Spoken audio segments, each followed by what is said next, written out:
bouncing forever. I'ma set you single, bouncing forever. I'ma set you single, bouncing forever.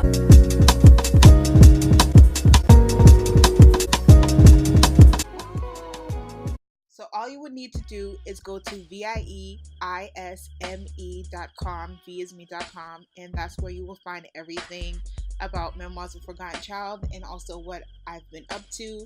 I do daily blogs, so it would be in the blog section.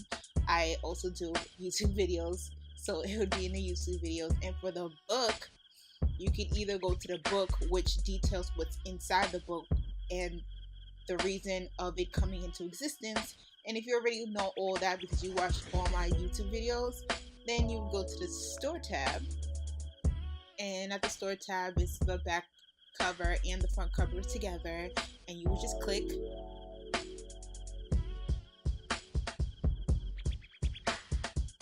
the miniature version of the book. And then you get to the book page. And then you get to the cart, and all you gotta do is click add cart and proceed from there. Oh, and recently I did an interview with Kiki from Kiki Speaks Her Mind. I'll add that information either in this video or below. Please check that out and share it. It's about Memoirs of a Forgotten Child. If you've been with me, then you know that I am an author. I just self-published my book, Memoirs of a Forgotten Child. It talks about multiple subjects, but the main issue is abuse, specifically sexual abuse. And if you are a survivor or you know someone who's a survivor, please forward my videos from the Vie Cine channel, and I'll add that information in this video, so forward it over, and if it benefits you, check it out.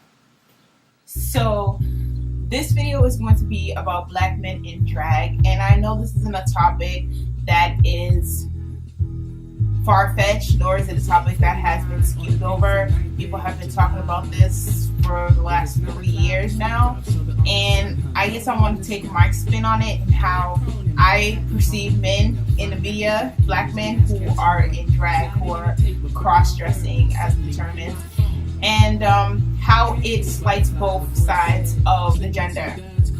Now, when you have a black male, especially if he's a strong, muscular, masculine male, and he's in, let's say, a woman's outfit like LeBron James with the whole flow from progressive thing, that knocks black men to make them look more effeminate, to make them look like females, to make them look a fool, to be honest, to emasculate them. But it also slights black women because a lot of people's perception of black women is that they're already masculine, especially when they're dark skinned. We have this, especially in the black community, where if you're masculine, you're a dark skinned black male, you're super aggressive, super kick ass, you're super just girl. And if you're a woman, you're attractive, you're light, you're dainty, you're light skinned. You have more refined features, more European features, your hair is straight, you look like an off-brand white woman. And when you see black men, especially when they're darker skinned and they're in drag, that's definitely a slight towards black women, especially darker skinned black women, and continue on the stereotypes that black women are masculine, especially darker skinned black women, and it's a slight towards self-esteem. So a lot of black women, especially darker skinned black women, already have a colorism complex, whether it's I don't like my skin, or I wish I was a white woman, or a light-skinned black woman. So when they do have these commercials or these movies or television show where you see a black man in drag, it kind of reinforces that mentality of having a colorism complex. And the interesting thing for me is the last time I seen a white man in drag was Mrs. Doubtfire, and it was with Robin Williams, and he was basically trying to get his family back. You've seen the movie, but he tried to get his family back. Him and his wife were like divorced or separate or whatever, and they were having a strange marriage. He had kids with her, and she was just like making see the kids. He tried to get back in their lives, so he just did the cross-dressing thing. It was really heartwarming, all that jazz. But when it comes to black men, it's like, it's funny. It's like a recurring joke that never died. To me, it's never that funny, but it keeps coming back year after year after year as if it's funny. And people just started taking note of it, but it's been happening since the 70s, if not the 60s, of black men in drag.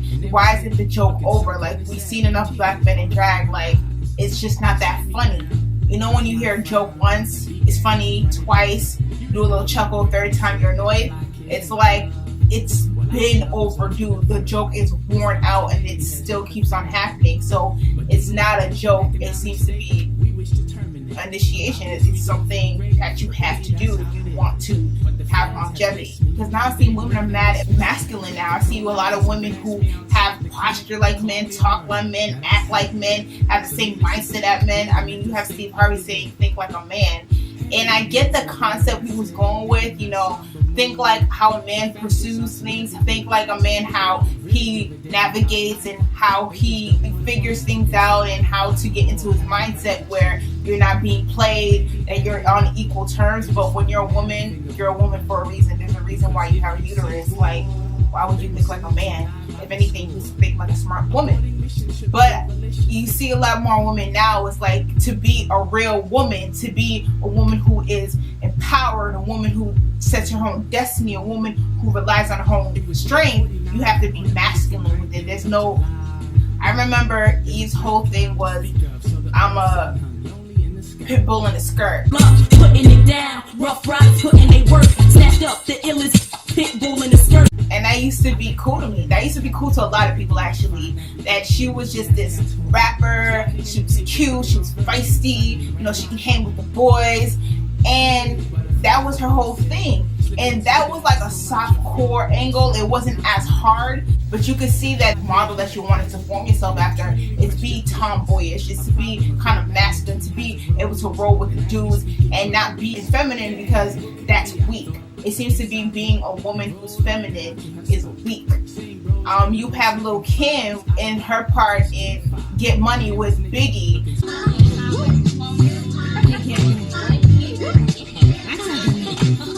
Nick, better grab a seat, grab on your dick as this bitch get deep. Deeper than the pussy of a bitch 6 feet. Stiff dicks feel sweet in this little petite. Them bitch from the street, guaranteed to stay down. Used to bring work out of town on Greyhound, now I'm billboard bound. Niggas pressed to hit it, play me like a chicken, thinking I'm pressed to get it. Rather do the killing than the stick up jokes, or rather count a million while you eat my pussy. Push me to the limit, get my feelings in, get me open while I'm coming down your throat. You wanna be my main squeeze, nigga, don't you? You wanna lick between my knees, nigga, don't you? Wanna see me whipping your 3 down the Ave, blow up spots for bitches because I'm mad. Break up affairs, lick shots in the air. You get vexed and start swinging everywhere. Me shifty, now you wanna pistol with me. Pull out your 9 while I cock on mine. Now what, nigga? I ain't got time for this. So what, nigga? I'm not trying to hear that shit. Now you wanna buy me diamonds and Armani suits, Age of Venedini and Chanel 9 boots. Things that make up for all the games and the lies. Homework cards saying I apologize. Is you with me? How could you ever deceive me? The payback's a bitch, motherfucker. Believe me. Nah, I ain't gay. This ain't no lesbo flow. Just a little something to let you motherfuckers know. If you didn't hear her voice, if you didn't see who she was, you would have thought it was a dude. Her lyrics were very harsh. Her lyrics were very aggressive. Her lyrics were masculine. But it was Lil' Kim, and she was attractive, and she was young, and you know, she rolled with the boys. But you could see that her whole angle was, I'm just as tough as the boys. I could roll with the boys. I could talk like the boys. I could be as greasy as the boys. I could be sexually explicit as the boys. But when it comes to women, it doesn't work out that way. Especially when it comes to sex, because dudes can screw the whole world, and you get them. A girl screws the whole world. It's like, someone needs to sanitize you. It doesn't work the same because you're a woman and he's a man. You know? Like, a man can impregnate the whole village and just be done with it and walk clean. A woman just needs to get penetrated one time and everybody's going to know because she gets pregnant. So there's differences in the makeup of both sexes, and I'm not saying one is better than the other. What I am saying, that these differences make us who we are. These differences make us a woman or make us a man, and I don't feel like they need to cross. You don't have to prove that you're just as tough. You can ride with the boys. You can be just as gully. You can be just as hood being a dude, and you shouldn't want to be. You shouldn't want to have male characteristics because you're a woman. And it's the same thing with these men. I don't find anything attractive about a man cross-dressing. I don't find anything funny about a guy who wears female clothes. It's just off-putting to me, to be honest with you. It's just not attractive. But it seems to be that's the thing, especially if you want a cheap, knee-jerking reaction, is to cross-dress, is to be feminine. You see a lot of guys wearing female attire, wigs, having a little attitude to go viral, to make videos, and I'm like, that's not attractive. Especially a lot of black men are on that. Like, that's the reoccurring joke, is black men in drag, and I'm like, that's a slight towards your masculinity as a man, and it's a slight towards black women, because now black women all of a sudden have nasty attitudes, like we're all shenanigans, or we're all whorish, or we all look masculine, and to be honest, as Charlamagne the God would say, cosmetically challenged, and that's not the case. And people might say you're taking it too far. It's not meant to be taken that literal. It's just a joke. But I'm like, if this seems to be the joke and it never ends, it's never, okay, a part two, no one ever moves on, it's a reoccurring thing, and now it's more obvious and now it's more prevalent, it's not a joke. It seems to be the thing. It seems to be the initiation. It seems to be how you come up. And if that's it, what does that say to black male masculinity? What does that say to black woman femininity? And then you had Nikki, who used to, I don't know if she still does, I'm not gonna lie, I never been to Nicki Minaj concert, but she was doing the whole wild hair, very wild expressions, and she was walking around with a penis, strap on stage, and that used to be her shtick, and I'm like, that's not attractive as a male cross-dressing. It's not attractive when women walking around with a dildo, and it seems to be, you can't be a female and just be a woman, just be feminine, just have your feminine characteristics. You have to be extra hard. You have to be borderline butch lesbian or borderline masculine, borderline male. And she used to, say, I'm sunning these niggas. And she used to consider herself like a father figure to men, or she would. All these bitches is my sons. These hoes my sons, I'm Papa Dog. You my son, no daddy, you a bastard. Okay, these bitches is my sons, I tied my tubes up. These bitches is my dogs, and I don't want custody. All these bitches my sons, I'ma give them a nanny. All them bitches is my sons, but who's the daddy? You ain't my son, you my motherfucking stepson. She my son, yeah, but I ain't raised her. And now these bitches is my sons. You my son, product out, and you adopted, not even biological. Girls is my sons, carry them for 8 months. Tell them they my son, yup, yell them I'ma pick me. You my son.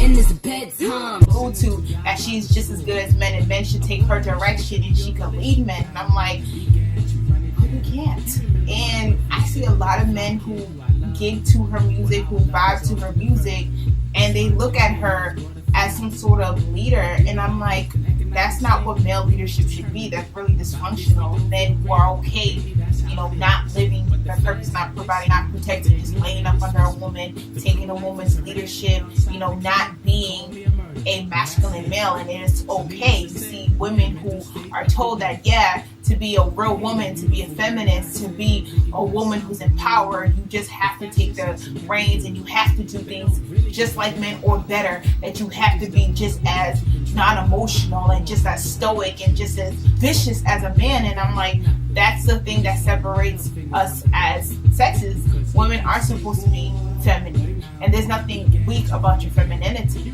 Like, women love to say that we give birth, and that is true, we give birth.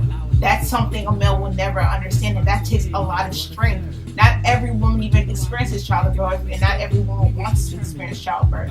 So there is strength in femininity. And as men, there is masculinity. Like, there's nothing wrong with masculinity. There's nothing damaging about masculinity. There's nothing that should make a male feel like he is imposing his strength because he's masculine. And it's just the same way with women. When we listen to rap music and we rehearse the lyrics and we say stuff like suck on my dick, or we get hard and masculine, we're reciting these lines and we're extra gully and our mood changes and we think we're about that life, and I'm like, that's not it. Like, that's not the move. But it tends to be like that, especially with rap music. And don't get me wrong, I do listen to rap and I do like certain rappers, but I don't emulate my life off of them. I don't put them to a high pedestal. There's certain rappers I like over other rappers, but there is a lot of dysfunction in it, especially when it comes to women's role in rap and men's roles in rap. I think roles should be played, and there's nothing wrong with having a role. It's when people don't know their roles and they get things confused and they're going into each other's lanes. That's where you see the problem. That's where people become confused. They don't know what role should they play. They want to dibble dabble and everything, and they're just losing themselves. And that's what you see with society today, especially with the youth. They don't know which way they're going, but they're just trying to follow whatever the trend is. And if you're not setting the trend, then you have what you see today: black men in drag, and an overabundance of men in drag, black men in drag.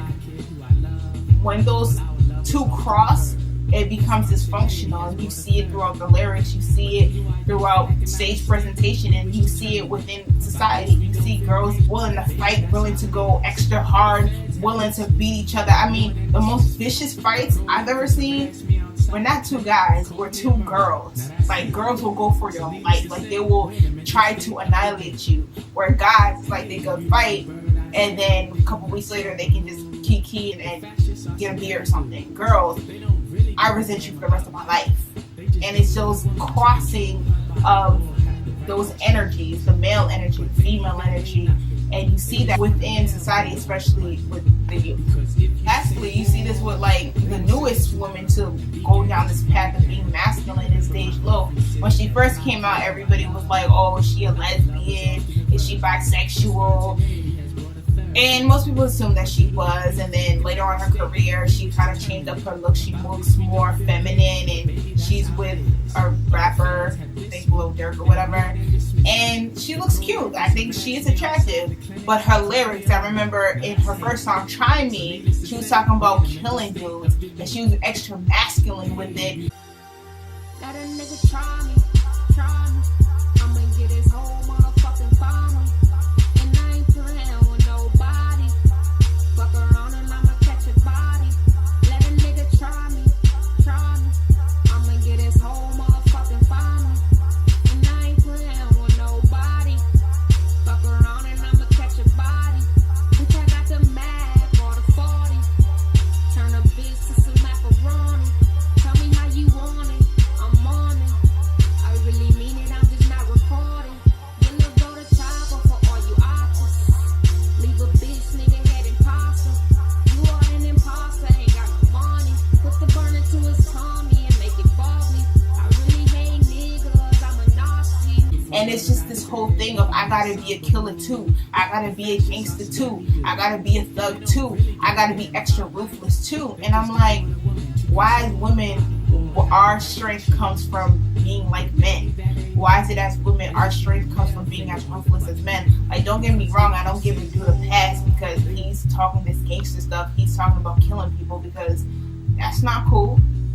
But it's especially not cool to women because women aren't made to be like that. Women aren't meant to be ruthless like that. And you see that girls are reflecting that male masculinity in how their posture are, how they dress, how they talk. I see girls who have more bass than men. A lot of women think that they can possess male characteristics, and I'm like, I don't think all women are ready for that, especially the ones who think they're gully like that. I'm like, you talk all that stuff and you run up on the wrong dude, you may get that left hook. You're not ready for that. A lot of women play that game till they do get their face bashed in, and then all of a sudden, I'm a woman, you're not supposed to hit females, that's wrong, while your head is cracked. But 5 minutes ago, you forgot that you ran up on a dude and you threatened him. Don't do it. Don't do it. My video kind of went left and right, but it's centered. That, yes, there's a lot of black men in drag, and that needs to stop. I think men in general needs to find their masculinity, hone their masculinity, because there's nothing wrong with that. And women need to go back to being feminine, going back to doing what your grandmama used to do and your mama used to do, and they took pride in that. They took pride in being a housewife. They took pride in providing for the family, cooking for the family, taking care of the family, making sure that everything is in order, making sure the household is in order. And there was nothing wrong with that. There was nothing wrong with dressing like a girl and wearing girl-ish outfits. Now, I'm not saying wearing pink all the time, because I don't wear pink. But it was nothing wrong with wearing a skirt. There was nothing wrong with wearing heels and stepping back and enjoying being a woman while a man takes the reign and a man, takes control and leads. There's nothing wrong with a man who leads. It's when you choose anything with a penis to lead, and that's where the problem comes in. But a man, there's nothing wrong with a male to lead, and women need to realize that and be okay with that. So that's my video. Hopefully it helped you. Hopefully it helps someone that you know. Please leave your comments below. Am I tripping? Is the whole black men in drag thing just a phase and it's just me saying things? Or do you also see that it's too much? It just needs to die. The trend needs to die. Let me know in the comments below. And as always, blessed. And comment, rate, subscribe, share.